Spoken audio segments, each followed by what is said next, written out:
हमें सेहत पर मेल आया वसुधा का। उनकी उम्र 27 साल है, कानपुर की रहने वाली है। अब उनकी नाक साल भर जाम रहती है, जिसके कारण उन्हें सांस लेने में तकलीफ होती है, उलझन रहती है। ठंड आते ही ये दिक्कत और भी ज्यादा बढ़ जाती है। अब इसे बचने के लिए वो दिन में कई बार नेजल स्प्रे का इस्तेमाल करती है, तब जाकर उन्हें थोड़ी राहत मिलती है।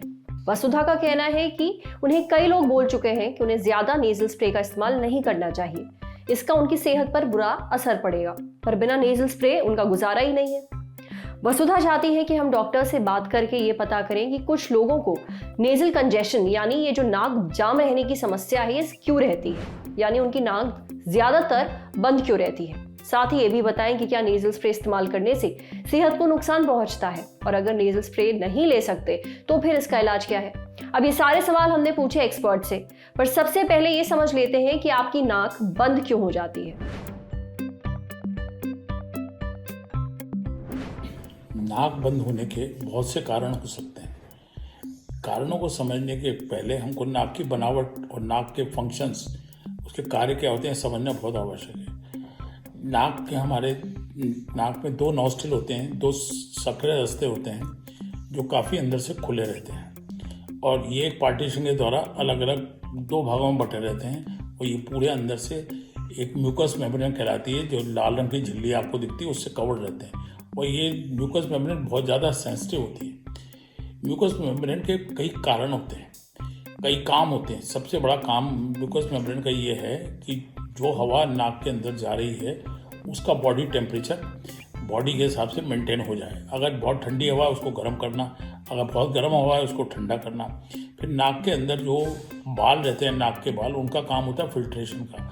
जितने ये गंदगी फिल्टर अंदर होती जाती है वो हमारे नाक के बाल फिल्टर कर लेते हैं।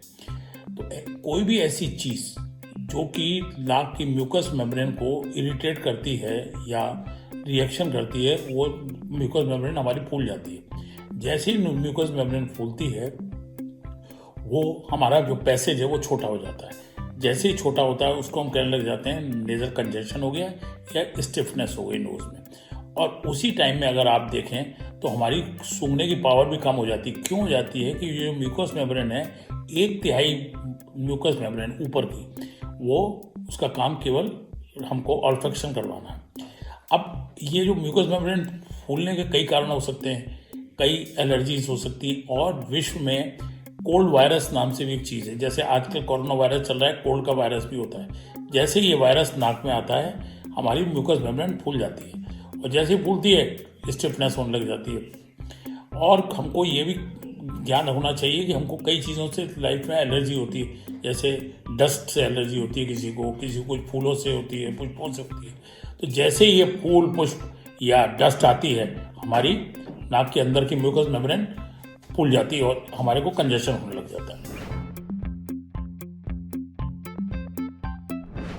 जैसा कि मैंने बताया कि नेजल म्यूकोजा बहुत ही सेंसिटिव पार्ट होता है नोज का। आप अगर ये देखिए कि ठंडी हवा और गर्म हवा के टेम्परेचर में ये फर्क है कि ठंडी हवा जो है उसके अंदर पानी की मात्रा ज़्यादा होती है और वो हैवी होती है। तो जैसे ही हम ठंडी हवा का अंदर इनहेलेशन करते हैं उसके संग जो डस्ट पार्टिकल्स वगैरह हैं वो जैसे ही म्यूकस मेम्ब्रेन पर जाते हैं उनको एब्जॉर्ब होने में टाइम लग जाता है। और ठंडे टेम्परेचर को बॉडी टेम्परेचर बदलने में म्यूकस मेम्ब्रेन को टाइम लगता है। उसी में म्यूकस मेम्ब्रेन जो है पूरी सूज जाती है, और जब वो सूज जाती है इसलिए नेजल कंजेशन हो जाता है। जैसा कि मैंने अभी आप सबसे बात कर रही कि सर्दियों में हर आदमी को ये मालूम होता है वो कितना बॉडी टेम्परेचर टॉलरेट कर सकता है। जैसे कि ठंड में रहने वाले लोग ज़्यादा ठंड टॉलरेट कर सकते हैं, गर्मी में रहने वाले लोग बिल्कुल कम टॉलरेट करते हैं। तो हर एक आदमी को अपना बॉडी टेम्परेचर का मालूम होता है। और दूसरी ये भी हर एक को मालूम होता है कि वो किस चीज़ों से एलर्जी है उसको। किसी को डस्ट से एलर्जी है, किसी को फूल पत्तों से एलर्जी है।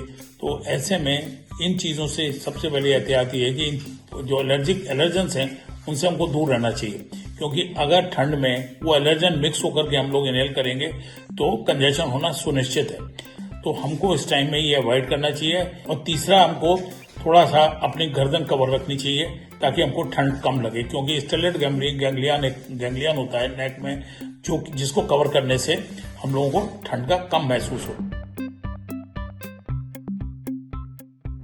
नेजल कंजेशन का इलाज के लिए यह जानना सबसे पहले बहुत जरूरी है कि नेजल कंजेशन क्यों हुआ है, क्या हमको बार बार होता है, क्या कोई पर्टिकुलर सीजन में ही होता है या किसी पर्टिकुलर जगह पे जाने को होता है।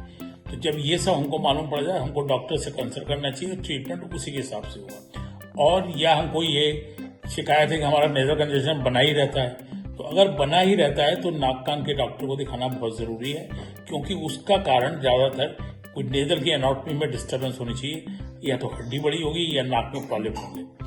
अच्छा, किसी को सीजनल जो वेरिएशन होता है तो उस टाइम में हमको जो सबसे पहली दवाई ये लेनी चाहिए, एंटी एलर्जिक्स लेने चाहिए, और ऑक्सोमेटाजोलिन करके ड्रॉप्स आती है, या स्टेरॉइड्स नेजल स्प्रे लेना चाहिए। एंटीबायोटिक्स का कोई रोल नहीं है जब तक कि हमारा नेजल डिस्चार्ज येलो या पीले कलर का ना हो, तब तक एंटीबायोटिक का कोई रोल नहीं है। नेजल स्प्रे में स्टेरॉइड होते हैं, ये स्टेरॉइड लॉन्ग टर्म में नुकसान भी करते हैं, परंतु अगर स्टेरॉइड्स का नेजल स्प्रे भी लिया जाए, दिन में 2 बार ले लिया जाए, सुबह शाम, और मैक्सिमम हम 3 से 6 महीने तक अलाउ करते हैं क्रॉनिक पेशेंट्स के लिए, तो 3 से 6 महीने तक लेने में कोई नुकसान नहीं करेगा। ज्यादा नेजल स्प्रे लेने से जो नुकसान असली होता है वो म्यूकस मेम्ब्रेन की जो सीलियाज होते हैं उनकी डेथ हो जाती है ज्यादा यूज से, और जब उनकी डेथ हो जाती है तो हमेशा के लिए नेजल ब्लीडिंग, नाक में कभी कभी नेजल ब्लीडिंग भी होने लग जाता है, स्मेल की पावर कम हो जाती है और हमेशा स्टफी नोज लगती है। तो दिन में 2 बार नेजल स्प्रे 6 महीने तक सेफली लिया जा सकता है। आपने डॉक्टर साहब की बातें सुनी। साल भर नाक जाम रहने के कई कारण हो सकते हैं, पर अगर ये दिक्कत लंबे समय से चल रही है तो घर पर खुद इलाज करना ना शुरू करें, ना ही बिना डॉक्टर की सलाह लिए किसी भी नेजल स्प्रे का इस्तेमाल करें। लेने के देने पड़ सकते हैं। किसी एक्सपर्ट से मिले, वो आपकी जांच करके पता करेंगे कि आपको नेजल कंजेशन की दिक्कत क्यों हो रही है, उसी के हिसाब से आपका इलाज किया जाएगा। ठंड में नाक जाम रहने की दिक्कत बहुत ज्यादा आम है, पर इसे कुछ दिनों के अंदर ठीक हो जाना चाहिए। अगर ऐसा नहीं हो रहा है तो फिर इसके पीछे कोई एलर्जी जिम्मेदार हो सकती है, इसलिए डॉक्टर की सलाह जरूर लें। अब बढ़ते हैं सेहत के अगले सेगमेंट की तरफ। विटामिन डी आपकी सेहत के लिए अच्छा होता है, पर कब ये आपके लिए खतरनाक बन जाता है, जानिए हमारे सेगमेंट तन की बात में। विटामिन डी अच्छी सेहत के लिए बहुत जरूरी होता है, ये तो आपको पता ही होगा। अब वैसे तो विटामिन डी हमें सूरज की रोशनी से मिलता है, पर ज्यादातर लोगों में विटामिन डी की कमी होती ही है, खास तौर पर इंडिया में। इसकी भरपाई करने के लिए लोग अक्सर सप्लीमेंट खाना शुरू कर देते हैं बिना डॉक्टर या फिर किसी भी एक्सपर्ट की सलाह लिए। ये अपने आप में एक बहुत बड़ी गलती है। दूसरी गलती है कि लोग लंबे समय तक सप्लीमेंट खाते रहते हैं। ये हरगिज नहीं करना चाहिए। क्यों? ये हमें बताया डाइटिशियन सौम्या ने। विटामिन डी के ज्यादा सप्लीमेंट खाने से हाइपरविटामिनोसिस डी हो सकता है। ये ऐसी कंडीशन है जिसमें विटामिन डी की मात्रा शरीर में बढ़ जाती है और ये आपकी सेहत के लिए ठीक नहीं है। अब कैसे पता चलेगा कि आपको सप्लीमेंट्स लेना बंद कर देने चाहिए? आपका शरीर कुछ साइंस देता है। देखिए, विटामिन डी आपके शरीर के लिए बहुत जरूरी है, क्योंकि ये शरीर को कैल्शियम अब्सॉर्ब करने में मदद करता है, तभी आपकी हड्डियां मजबूत रह पाती हैं। पर अगर आपके शरीर में विटामिन डी की मात्रा बढ़ जाती है तो आपको हाइपरकैल्सीमिया नाम की प्रॉब्लम हो सकती है, यानी खून में कैल्शियम की मात्रा बढ़ जाती है।